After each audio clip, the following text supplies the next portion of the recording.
all other hump from the coast. Who found this one before? Johnny, morning. Lovely stuff. Thanks, Charles. The other vehicle's actually pulled out, so it means we've got more time here.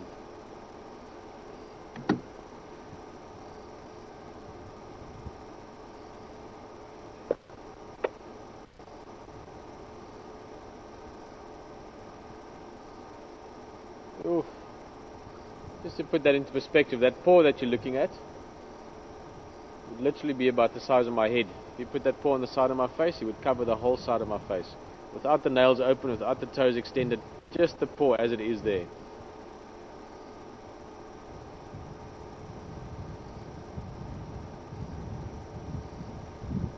Very big lion this. Comes from some good stock.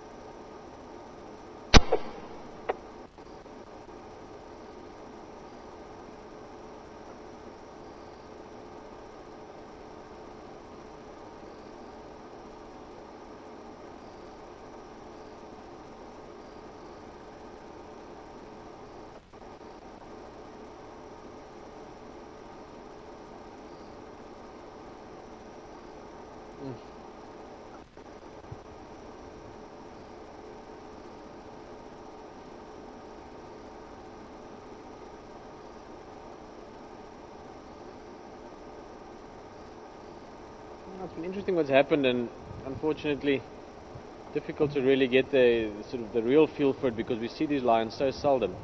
But essentially these males are dominant now. Sort of say that we're their southern boundary, sort of here, Western Gari, the area that we drive on, Tela and so on, would be the southern end or the southern extent of their territory, going up into Manyeleti to our north, Buffelshoek, even across to Torchwood to our east.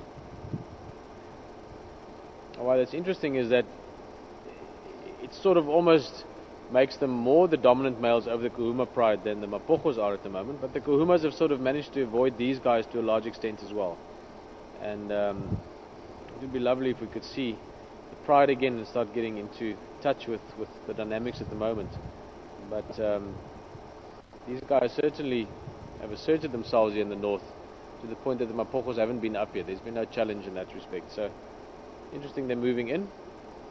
I think certainly from their physical size, just look at that.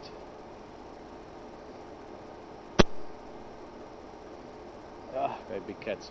Forget how big lions are if you don't see them far. Suddenly you come up here, that man from his nose to the start of his tail. So without the tail, he's taller than I am.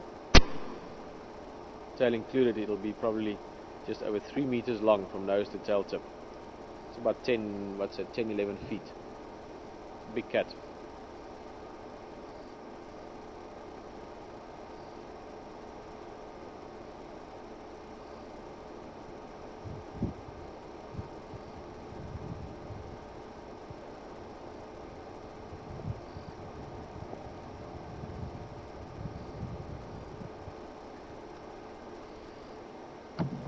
Just going to move a bit again.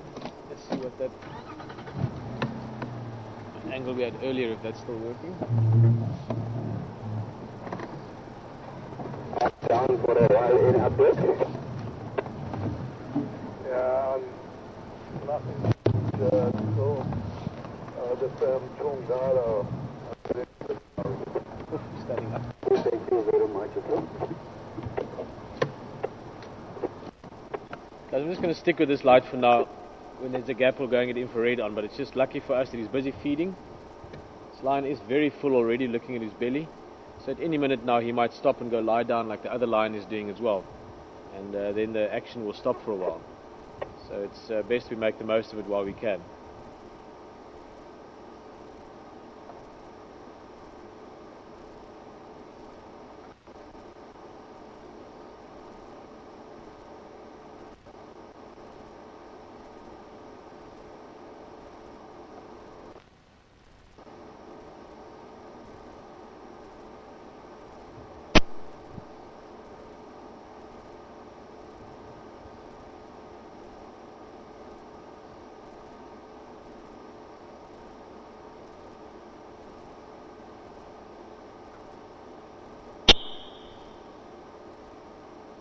What's the closest we can get, Herman?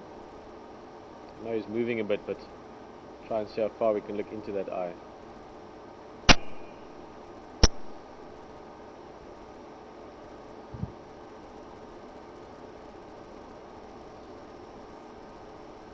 Oof, that's it. Guys, I know it's moving a bit fast. He's trying to chew into that buffalo, but just to get an idea of that eye.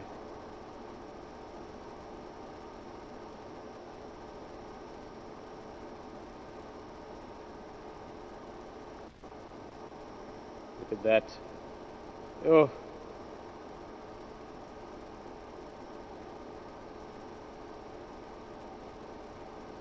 Oh, unbelievable.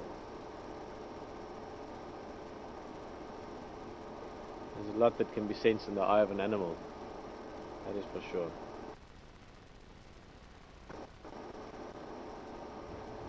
I love that little bit of foreground. You can see the buffalo every now and again just in the very, very bottom.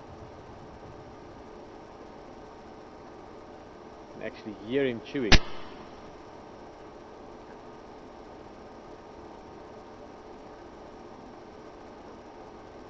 Look at that. I often mention that the carnassial shears, those very sharp teeth at the side, you can actually hear him and you can see it there, cutting through the skin of the buffalo.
I don't think it's necessary that I say too much. I think you can all feel and see for yourself. It's a great feeling looking at a lion this